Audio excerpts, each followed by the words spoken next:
Prise directe. Restez connectés, restez informés. Prise directe. Restez connectés, restez informés. L'année 2023 marque le 60e anniversaire de l'envoi par la Chine de sa première équipe d'aide médicale à l'étranger. Actuellement, les équipes médicales chinoises travaillent sur 115 sites dans 56 pays, dont près de la moitié dans des zones reculées aux conditions extrêmes.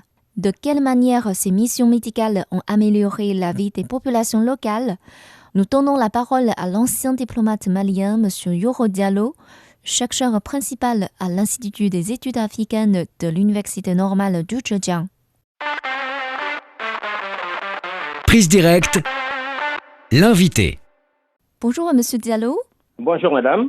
Au cours des 6 dernières décennies, la Chine a envoyé des équipes médicales composées de 30 000 membres dans 76 pays et régions dans 5 continents, offrant 290 millions de diagnostics et de traitements aux populations locales. La plupart de ces équipes ont travaillé ou travaillent encore en Afrique. D'après vous, qu'est-ce que ces missions médicales chinoises ont apporté effectivement aux populations locales et comment appréciez-vous les rôles de ces médecins chinois?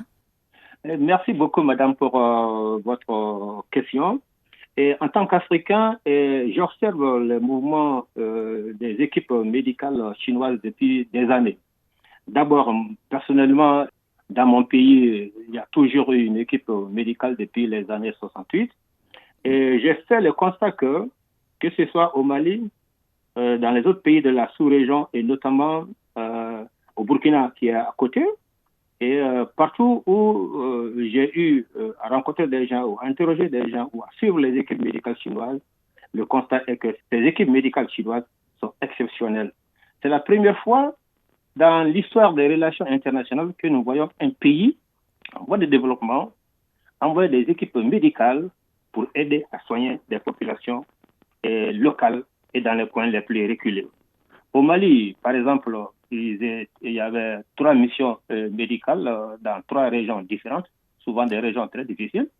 Au Burkina, actuellement, je me passerai de vous donner le nom de certaines régions qui sont très reculées, où les équipes médicales chinoises font du travail extraordinaire et qui sont beaucoup appréciées. Si nous pouvons évaluer la présence, je dirais l'œuvre de ces équipes médicales en Afrique depuis des années, nous disons que le travail est extraordinairement bien fait à la satisfaction des populations africaines et des dirigeants africains. Et dans le cadre de cette coopération, les populations africaines jusqu'ici sont tellement satisfaites qu'elles auraient souhaité qu'il y ait même beaucoup plus de coopérants, je dirais, d'appui médical en matière de missions médicales de la Chine en Afrique.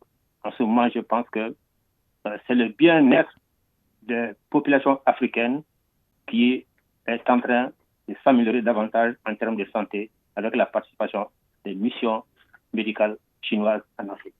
Comme vous l'avez mentionné, l'envoi d'équipes médicales au Mali par la Chine remonte à 1968. Est-ce qu'il y a des histoires ou des exemples qui ont retenu votre attention? Alors là, vous touchez à une réalité qui concerne ma propre vie. D'abord, très jeune, j'étais à l'école primaire dans ma ville, la ville de Kati, qui est située à 15 km de Bamako. Il y avait une équipe médicale et l'hôpital se trouvait sur le chemin de mon école. Et je partais à pied. Et chaque matin, je voyais les médecins chinois très proprement habillés, de blanc vêtus, ensemble. Et c'est là où j'ai appris mon premier mot chinois, le mot ni hao. Parce que, comme vous connaissez, les enfants, ils sont très taquins. Chaque fois, je voulais les faire parler. Et on me disait que pour dire bonjour en chinois, il faut dire ni hao. Alors, on m'a corrigé pour me dire que ce n'est pas ni hao, mais c'est ni hao. Et c'est là où j'ai commencé à non seulement apprécier, mais aimer le travail des équipes médicales. Mais lorsque j'ai été personnellement touché, en ce sens que j'ai un voisin qui a fait un accident de mobilette et on devait lui couper le pied. Et sa sœur était une assistante de l'équipe médicale. Et lorsque le docteur chinois l'a vu en train de pleurer, lui a posé la question, qu'est-ce qui se passe? Elle dit, mon frère vient de quitter, on va lui couper les pieds. le médecin chinois lui a demandé de lui faire voir le malade. Il a examiné et il a promis qu'il va faire quelque chose. Il ne va pas promettre la guérison totale, mais il va faire quelque chose. Et je peux vous dire que ce monsieur-là, il a 76 ans aujourd'hui, son pied n'a pas été coupé. Et chaque année, il va faire le compte rendu à l'ambassade de Chine à Bamako. Le deuxième exemple concerne moi-même personnellement. Ma propre mère était malade et j'ai fait beaucoup d'hôpitaux à Bamako. On n'a pas pu déceler la maladie. J'ai un ami qui a été ambassadeur en Chine dans les années 92 et qui m'a dit, si tu partais voir les médecins chinois, peut-être que tu trouverais une solution parce que moi-même, mon épouse était malade. On m'avait dit qu'elle ne vivrait pas plus de 2 ans. Maintenant, ça fait plus de 10 ans qu'elle est en bonne santé parce que, à cause des Chinois. J'ai effectivement amené ma mère chez le médecin chinois qui l'a ausculté, qui l'a examiné. Il a pris un dictionnaire chinois-français. Il a mis le doigt sous le nom de la maladie de ma mère, que je n'ai jamais oublié. Et les médicaments qu'il a donnés l'ont guéri jusqu'à ce que, quand je devrais quitter le Mali pour une mission à l'extérieur, je suis allé avec ma mère. Mais 5 années plus tard, la maladie a rechuté parce que le traitement n'y était plus. Elle a tenu à revenir au Mali pour retrouver son médecin chinois. Et je l'ai ramené au Mali, à Kati, notre ville natale. La mission chinoise était déjà partie. Sa mission était terminée dans ma ville. Et 2 mois plus tard, ma mère est décédée. Et je pense que si le médecin chinois était là, peut-être elle n'allait pas connaître la mort en ce moment précis. Voilà des histoires sinon je dirais 3 histoires qui marquent ma vie et qui marquent ma connaissance sur les équipes médicales chinoises au Mali. Merci d'avoir partagé ces exemples touchants. Merci. Ok, d'ailleurs, les équipes médicales chinoises au Mali ont résisté aux défis posés par l'épidémie de Covid-19 et participé à la lutte anti-épidémique. Et vous étiez au Mali quand l'épidémie battait son plein. Et quel constat avez-vous fait? Effectivement, j'étais en Chine au mois de décembre 2019. J'ai d'ailleurs participé à une conférence au mois de décembre, au début, à Wuhan. Et puis, je suis rentré au Mali plus tard. Et quelques mois après, effectivement, la pandémie a éclaté. Et j'étais bloqué au Mali pendant ce temps-là. Et le constat que j'ai fait, c'est que d'abord, au début, les populations n'y croyaient pas. Ensuite, quand elles ont été convaincues, elles se sont demandé, mais comment nous allons faire, nous, parce que autant de médicaments demandés, autant de protection, et ça va être difficile pour nous. Et je peux vous assurer que l'équipe médicale chinoise, l'ambassade de Chine, l'appui que la Chine a donné au Mali a été d'un apport gigantesque en termes non seulement de vaccins, mais aussi en termes de masques.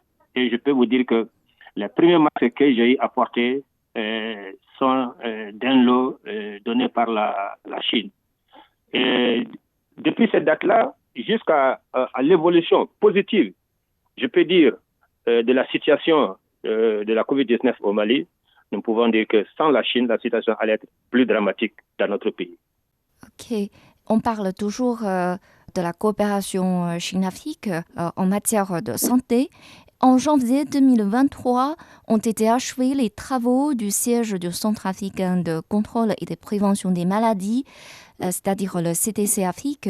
Le siège du CTC Afrique est un projet de coopération phare annoncé par la Chine lors du sommet de Beijing 2018 du Forum sur la coopération sino-africaine. Quel sens donnez-vous à l'achèvement de ces travaux? D'abord, je dirais que l'achèvement des travaux du siège du CDC africain, un projet phare, effectivement, comme vous l'avez dit, annoncé par le président chinois Xi Jinping lors du sommet du Forum sur la coopération sino-africaine en 2018 à Pékin, était une des réalisations emblématiques, tout comme le centre de conférence de l'Union africaine, qui témoigne, si besoin était, du pragmatisme et de la sincérité de la Chine dans ses relations avec l'Afrique.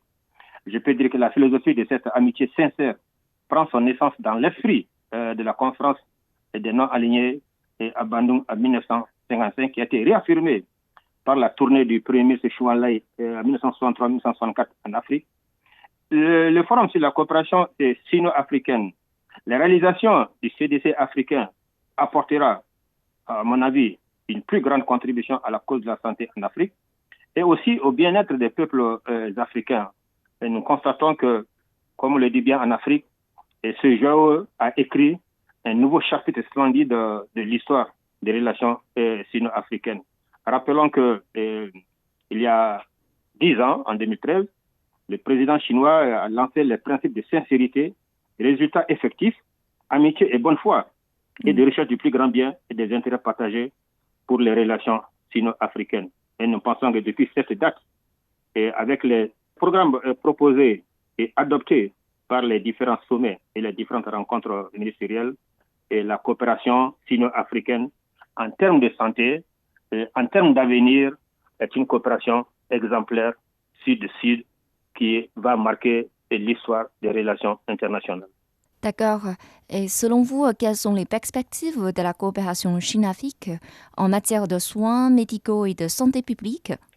Les perspectives, elles sont résistantes. Elles sont nombreuses dans la mesure où, si nous nous référons, effectivement, comme je viens de le dire, au pragmatisme, à la sincérité et des relations sino-africaines et de la coopération entre la Chine et les pays africains, la vision 2035 de la coopération Chine-Afrique, le plan triennal proposé par la Chine travaillera, et nous en sommes certains, en étroite collaboration avec les pays africains pour mettre en œuvre les différents programmes proposés et adoptés, proposés par le président Xi Jinping et adoptés lors des différentes rencontres Chine-Afrique dans le cadre de la santé et pour bien contribuer à la réalisation de l'objectif fixé par l'Union africaine, non seulement d'améliorer la santé des populations africaines, mais aussi de faire en sorte que l'Afrique puisse assurer son indépendance dans ces domaines-là. Et les annonces faites par la Chine lors de la 8e conférence ministérielle qui s'est tenue au Sénégal, à Dakar, en novembre 2021, a été un témoignage éloquent de l'ouverture des grandes perspectives de cette coopération sino-africaine, non seulement en termes de lutte contre la COVID-19 qui porte ses fruits, en termes de santé avec les millions de doses que la Chine offre à l'Afrique, et aussi la forme de production conjointe entre les entreprises chinoises et les pays africains concernés, et aussi la réalisation future des projets de santé pour les pays africains, surtout que nous savons que la Chine a décidé d'envoyer en Afrique bientôt environ 1500 professionnels médicaux et experts de santé publique qui vont travailler dans tous les secteurs et aussi sur tous les territoires.